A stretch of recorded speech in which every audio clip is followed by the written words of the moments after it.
Gitaktak ang muabot sa tulo ka mga traffic enforcer sa Mandaue City gumikan sa binuang sa trabaho. Pipila sa mga insidente, nakuhaan pa og video ang giingong pagpangilkil nila og kwarta sa mga driver nga gidako. Ano ang report ni Nico Sereno? Biglang nag-change yung ways. Ma'am, hindi naman sama lang, ma'am. Opo. Ganito na lang. Yung maghanap sa akin ng citizen mamaya, yung nagbabantay ng camera. Opo. Yung na lang ng 30. Pang-snack sila. Okay lang. Pang-snack, tayo. sir? Pang-snack na to. Magkano, sir? Dalawa sila, ikaw lang bahala. Kini ang kuha dihang gi-apprehend sa usa ka enforcer sa team ang nag-drive ning maong sakyanan. Taod-taod nilang istorya, gingong nangayo ng enforcer pangkaon lang para dili sila matikitan. Mag-left turn ka, ha? Pag 3 lanes, yan ang gagawin mo. Pag 2 lanes, okay lang. Kahit ano, ha? Okay? Outside Ilago mo. Mamatay ako sa'yo. Ilagay ko na sa papel. Sorry po. Ilalim. Tissue mo dito. Hindi ka makakain ng maganda niyan. Tissue. Dong! Tita, i-tissue mo.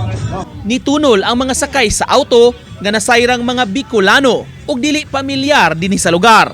Sa laing insidente sa Mandaue gihapon, pinaagi ning video, madungog ang pagsita sa enforcer sa lain nga driver. Gingong niagni ang enforcer, mas gamay ra ang ilang bayran.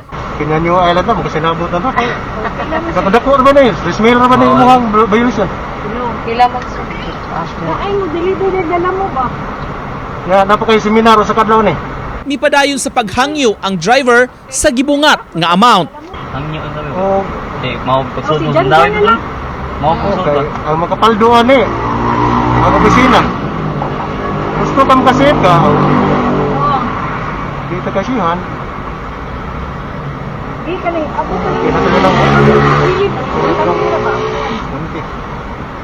Pila? Sige. Ang kukira ninyo. Dili, kasihan na lang.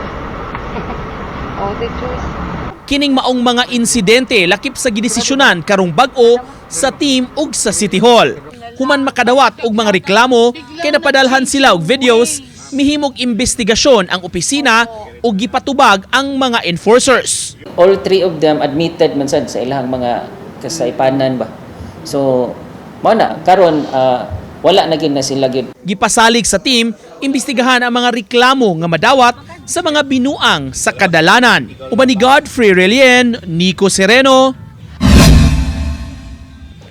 Balitang Bisdak.